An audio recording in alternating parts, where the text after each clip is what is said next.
Hello दोस्तों, आज हम बात करेंगे स्पेसिफिक लंग की जो बीमारियां होती हैं उनके क्या लक्षण होते हैं, कैसे हम इन्हें आपस में डिफ्रेंशिएट करें। इस बारे में यूजली लंग्स की बहुत सारी कॉमन बीमारियां हैं, इनके क्या इंपॉर्टेंट लक्षण होते हैं ये जानना और समझना ज़रूरी है ताकि एक ओवरऑल अंडरस्टैंडिंग डेवलप हो पाए। और जब इनमें से कोई भी लक्षण यदि आपको हो तो आप तुरंत अपने डॉक्टर से डिस्कस कर सकें और सही तरह से जाँच करवा के बीमारी को कन्फर्म कर सकें, सही तरह से उसका इलाज करवा सकें। तो आज का टॉपिक है symptoms of specific lung disease. Topic बहुत ही इंपॉर्टेंट है, इसलिए इसे एंड तक देखिएगा। हर बीमारी के लक्षणों को जानना जरूरी है। लंग्स की बीमारी का कुछ जनरल फीचर्स होते हैं जिसको हमने एक सेपरेट वीडियो में डिस्कस किया है, पर आज हम स्पेसिफिक हर बीमारी के अलग अलग लक्षणों पर बात करेंगे शॉर्ट में। टॉपिक पर जाने से पहले जो लोग हमारे चैनल पर नए हैं उन्हें रिक्वेस्ट करूँगा कि चैनल को सब्सक्राइब करें, वीडियोज़ को लाइक करें, शेयर करें, फॉलो करें, कमेंट करें, पूरा देखें। चलिए शुरू करते हैं इंपॉर्टेंट वीडियो।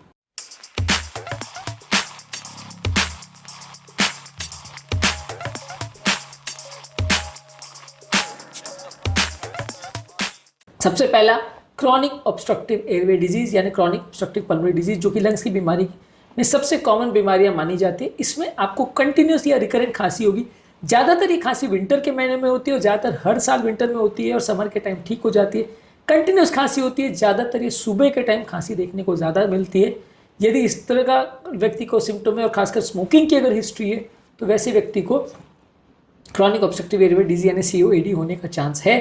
इस तरह के व्यक्ति को रिकरेंट रेस्पिरेटरी इन्फेक्शन यानी बार बार निमोनिया भी होता है।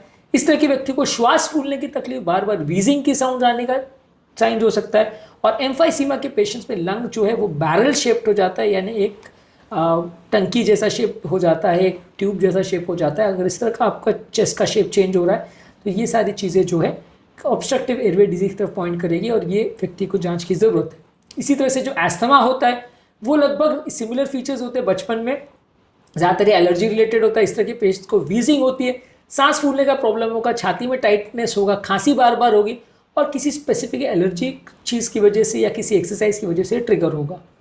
निमोनिया वो भी एक कॉमन बीमारी है। इसमें sudden onset high grade fever व्यक्ति को अगर ठंड लेके खांसी में कफ आएगा जो कि वाइट, येलो या ग्रीन हो सकता है, छाती में दर्द होगा, ज़्यादा श्वास लेने की जरूरत पड़ेगी। अगर ये फीचर्स हैं तो वो निमोनिया की तरफ पॉइंट करेंगे। यदि किसी व्यक्ति को इंटरस्टिशियल लंग डिजीज, उसमें धीरे धीरे करके व्यक्ति को श्वास फूलने का प्रॉब्लम होगा, सूखी खांसी होगी जो कि लंबे समय तक होगी, उंगलियों में क्लबिंग होगा यानी नेल बेड्स फूल जाएंगे और इसके अलावा व्यक्ति को धीरे धीरे करके बहुत ज़्यादा सुस्ती होगी, बहुत ज़्यादा वजन कम होगा और कोई भी फिजिकल एक्टिविटी करने में उसको डिस्कम्फर्ट होगा। ये इंटरस्टिशियल लंग डिजीज़ के कॉमन फीचर्स हैं।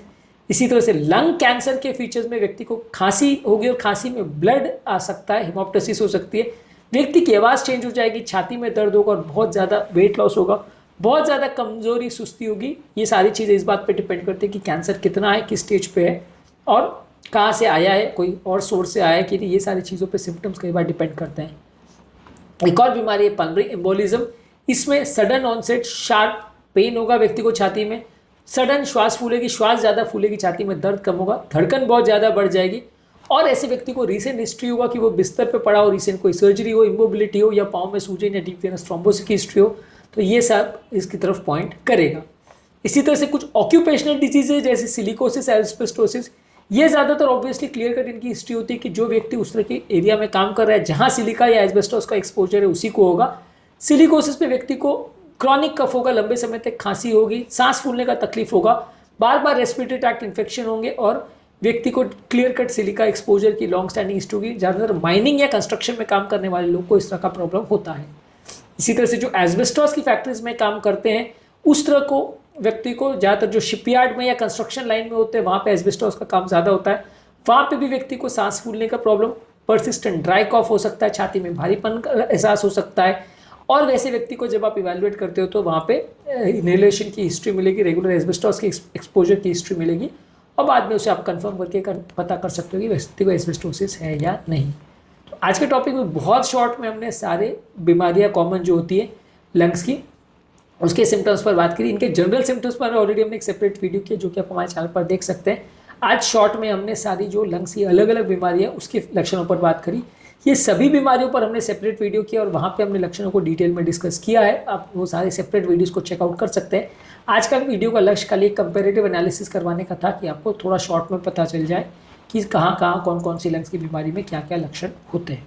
उम्मीद करूँगा कि आज के टॉपिक में कुछ नया जानने को मिला होगा। जो लोग हमारे चैनल पर नए हैं उन्हें रिक्वेस्ट करूँगा कि चैनल को सब्सक्राइब करें, वीडियोज़ को लाइक करें, शेयर करें, फॉलो करें, कमेंट करें, पूरा देखें। Thank you.